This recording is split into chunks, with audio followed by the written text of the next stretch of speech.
Assalamualaikum warahmatullahi wabarakatuh. Selamat pagi kepada yang terhormat Bapak Maha Putra SPD MPD selaku dosen pengampu mata kuliah Pendidikan Kewarganegaraan serta rekan-rekan mahasiswa seperjuangan yang saya banggakan. Perkenalkan, nama saya Nadia Pratiwi dengan NIM 1325151 dari Program Studi Pendidikan Guru Sekolah Dasar Universitas Pelita Bangsa. Pada hari ini, saya berdiri di hadapan kamera bukan sekedar untuk menggugurkan kewajiban UTS, melainkan untuk berbagi sebuah pemikiran dalam mengenai pilar pondasi negara kita. Tema yang akan saya bedah hari ini adalah identitas bangsa, menjaga karakter dan martabat di ruang digital. Sebagai calon pendidik di tingkat dasar, saya merasa tanggung jawab untuk memahami identitas bangsa bukan lagi soal simbol di atas kertas, melainkan soal bagaimana kita berperilaku sebagai satu kesatuan bangsa di tengah arus globalisasi yang tanpa batas. Mari kita mulai perjalanan analisis ini dari akarnya. Pertama-tama, mari kita ajukan sebuah pertanyaan yang mendasar. Apa itu identitas bangsa? Secara konseptual, identitas bangsa adalah sebuah manifestasi nilai-nilai budaya yang tumbuh, hidup, dan berkembang dalam berbagai sendi kehidupan suatu bangsa. Ini adalah tanda pengenal kolektif yang memberikan kita ciri khas unik yang membedakan kita dari bangsa-bangsa lain di seluruh penjuru dunia. Di Indonesia, identitas ini memiliki lapisan yang sangat kaya. Kita memiliki unsur fundamental, yaitu Pancasila yang bukan hanya sekedar pajangan di dinding kelas, melainkan sebuah pandangan hidup yang mendasari cara kita berpikir dan bertindak.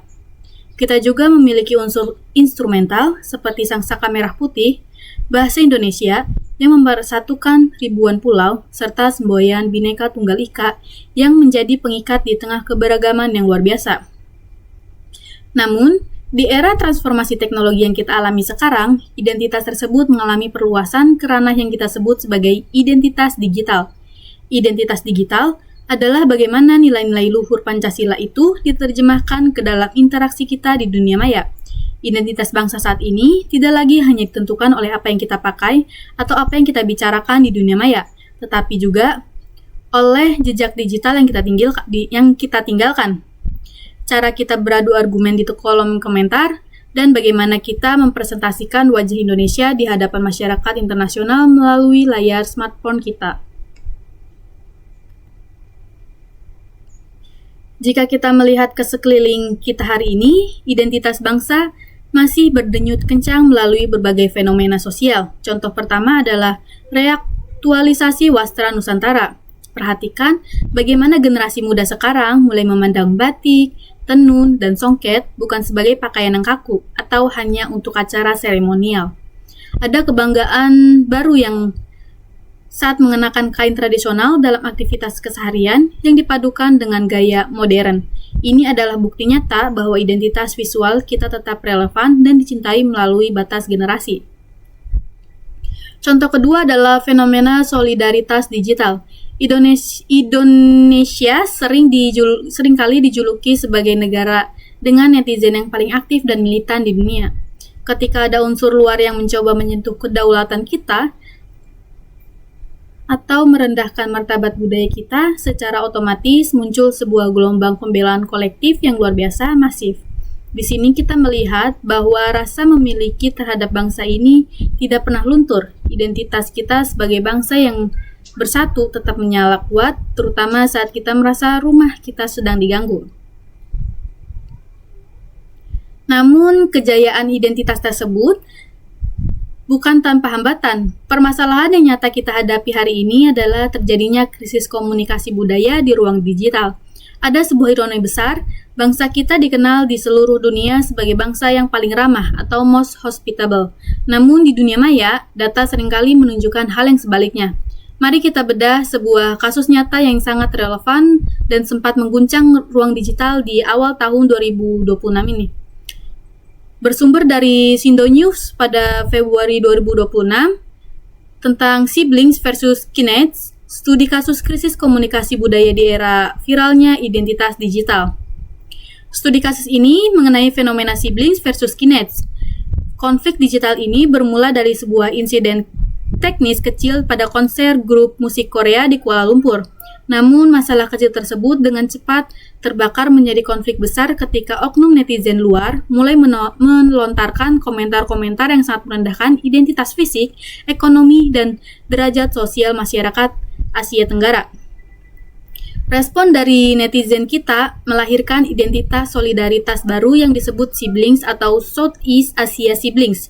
Namun yang menjadi titik permasalahan adalah ketika upaya pembelaan identitas ini justru tergelincir menjadi ujaran kebencian, rasisme balik, dan perang kata-kata yang tidak beradab. Di sini, identitas bangsa kita yang santun sedang diuji dengan sangat berat. Apakah kita akan membiarkan emosi digital mengubur jati diri bangsa kita yang sesungguhnya? Kasus ini menjadi alarm bagi kita semua bahwa interaksi lintas budaya di era digital masih sangat rapuh dan membutuhkan fondasi karakter yang lebih kokoh.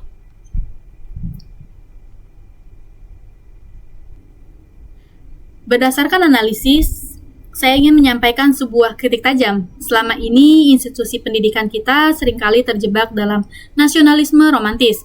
Kita terlalu fokus mengajarkan siswa untuk menghafal sejarah dan butir-butir sila secara tekstual, namun kita abai memberikan bekal literasi kewarganegaraan digital. Akibatnya, muncul generasi yang mencintai negaranya, tetapi dia tahu bagaimana cara membela negaranya dengan cara yang beradab di internet. Oleh karena itu, saya menawarkan 3 solusi strategis. Yang pertama yaitu penerapan profil pelajar Pancasila digital secara konkret. Sebagai calon guru SD, kita harus menjadi teladan bahwa nilai kemanusiaan yang adil dan beradab harus tercermin dalam setiap ketikan jari kita di media sosial. Yang kedua ada diplomasi budaya kontemporer. Kita perlu mendorong anak muda untuk memproduksi konten kreatif, baik itu film, musik, atau desain, yang menyisipkan identitas Indonesia secara elegan, sehingga bangsa lain menghormati kita bukan karena kita galak di kolom komentar, tetapi karena kita berprestasi secara kaya. Yang ketiga yaitu restoratif justice dan dialog kebangsaan.